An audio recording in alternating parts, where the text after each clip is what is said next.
ভারতীয় জনতা পার্টির রাজ্য কার্যালয়ের নবনির্মিত ভবন হতে চলেছে নতুন নগর এলাকায়।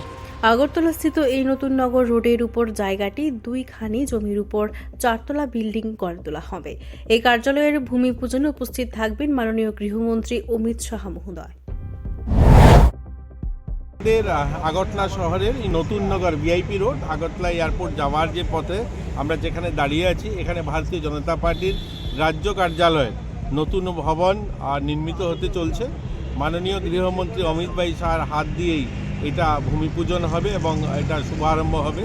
মাননীয় মুখ্যমন্ত্রী থাকবেন এবং রাজ্য সভাপতি সহ রাজ্যের আমাদের বরিষ্ঠ নেতৃত্ব যারা রয়েছে ভারতীয় জনতা পার্টির সকল স্তরের নেতারা এখানে উপস্থিত থাকবেন এবং সকলের এখানে একটা সহযোগে আমরা একটা সুন্দর ভব্য দিব্য বলতে পারেন একটা সুন্দর কার্যালয় নির্মাণ করতে যাচ্ছি, যেখানে থেকে এই রাজ্যের মানুষের কল্যাণে জনগণের কল্যাণে সিদ্ধান্ত নেওয়া হবে। এই ধরনের একটা কার্যালয় আমরা তৈরি করতে যাচ্ছি।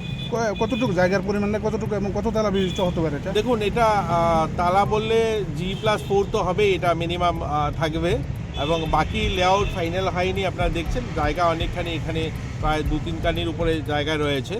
তো এখানে এটা বড় কার্যালয় হবে, কারণ ভারতীয় জনতা পার্টির এখন বর্তমান যেখানে কার্যালয় রয়েছে খুব ছোট কার্যালয়, সেখানে আমাদের রাজ্যস্তরীয় মিটিং বা বিভিন্ন প্রোগ্রাম সেখানে অসুবিধা হয়, তার জন্য এটাকে এখানে স্থানান্তরিত করা হচ্ছে।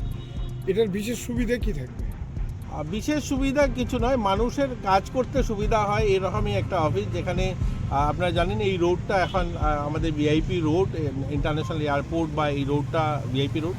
এখানে একদিকে যেমন দিল্লির থেকে লোক আসতে সুবিধা হবে, একদিকে দক্ষিণ প্রান্তের আমাদের দক্ষিণ জেলা পিলাক গোমতী জেলার আপনারা জানেন যে নতুন কানেক্টিভিটি রোড যেটা তৈরি হচ্ছে আমতলি থেকে, যেটা খোয়াই রোডটা এই দিকেই যাচ্ছে। তো এই দিকের লোক যেমন আসা যাওয়া করতে পারবে, খোয়াই কমলপুর কৈলাসহর ঊনকোটি যেখানে আমাদের লিচি বাগান থেকে লোক আসে, শহরে যেভাবে গাড়ি ঘোড়া বাড়ছে শহরে যেতে হবে না, এই দিকে চলে আসবে। তো এটা তো রাজ্যস্তরীয় কার্যালয়, এটা গোটা রাজ্যের কথা চিন্তা করে এখানে তৈরি করা হচ্ছে।